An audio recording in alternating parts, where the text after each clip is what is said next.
आज हम एक ऐसी दुनिया की बात करेंगे जो इंसानी तारीख से भी बहुत बहुत पुरानी है। एक ऐसा वक्त जब इस जमीन पर हम नहीं थे, कोई और था।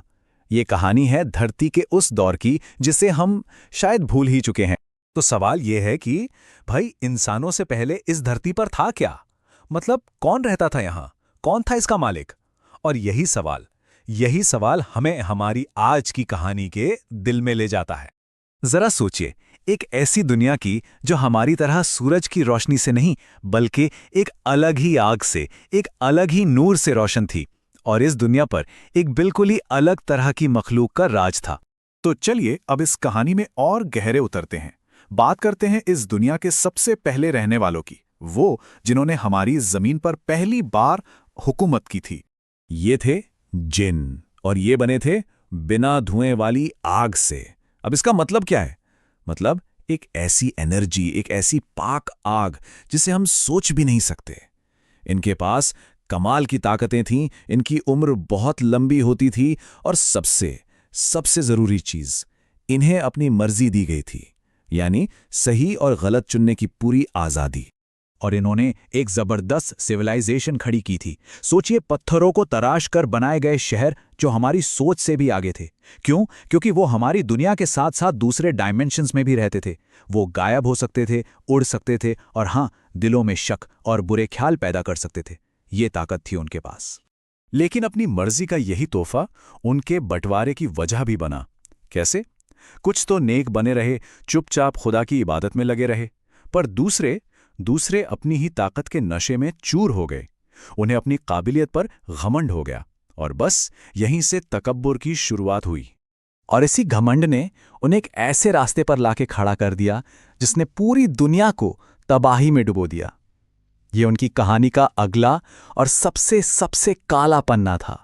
देखिए, उनका पतन अचानक नहीं हुआ, ये धीरे धीरे हुआ।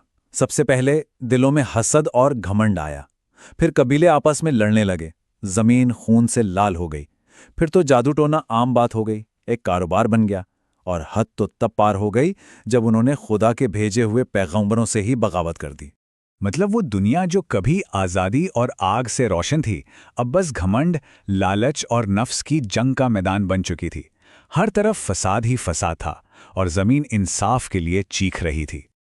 लेकिन इसी तबाही और अंधेरे के बीच एक उम्मीद की किरण थी। एक ऐसी हस्ती जो इन सब से बिल्कुल अलग थी। एक नाम जो जन्नत में भी बड़े अदब से लिया जाता था, अज़ाज़ील।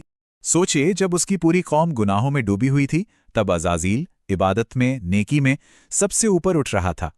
उसने इस फसाद में हिस्सा नहीं लिया, और अपनी इसी नेकी की वजह से उसने फरिश्तों के बीच एक बहुत ऊंचा मकाम हासिल कर लिया था। पर यहीं एक बहुत गहरा सवाल उठता है जो उसकी किस्मत की तरफ इशारा करता है। क्या होता है जब कोई इबादत करने वाला ये मानने लगे कि वो सिर्फ इबादत करने वाला नहीं रहा? बस यही वो खतरनाक सोच थी जिसने आगे चलकर सब कुछ बदल दिया। तो हुआ ये कि खुदा ने अज़ाज़ील को चुना, अपनी ही बागी कौम के खिलाफ लड़ने के लिए। उसकी लीडरशिप में फरिश्तों की एक फौज जमीन पर उतरी, और अज़ाज़ील वो ऐसी दिलेरी से लड़ा जैसी किसी ने सोची भी नहीं होगी।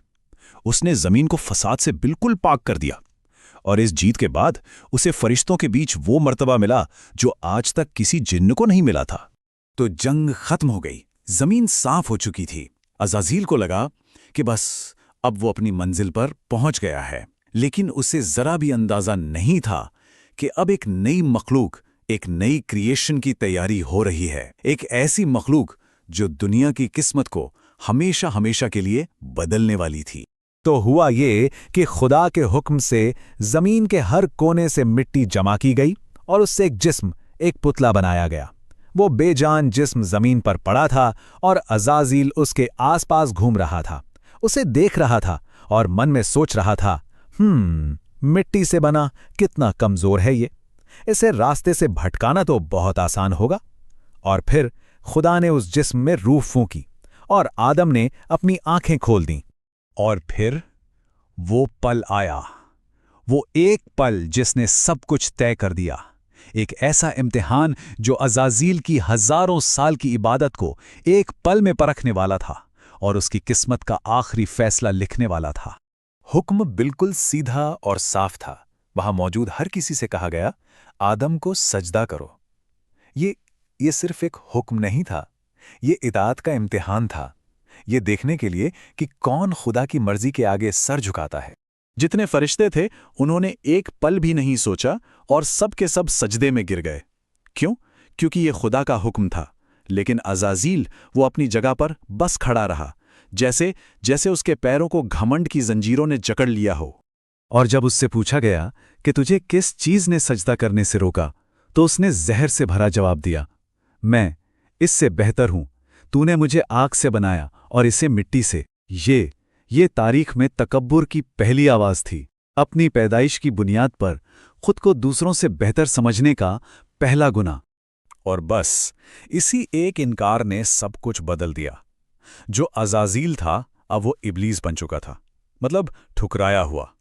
जो फरिश्तों में सबसे इज्जतदार था अब वो लानती हो चुका था। उसकी हजारों साल की इबादत एक लम्हे के घमंड ने खाक में मिला दी। हुक्म हुआ, निकल जा यहां से, तुझ पर लानत है।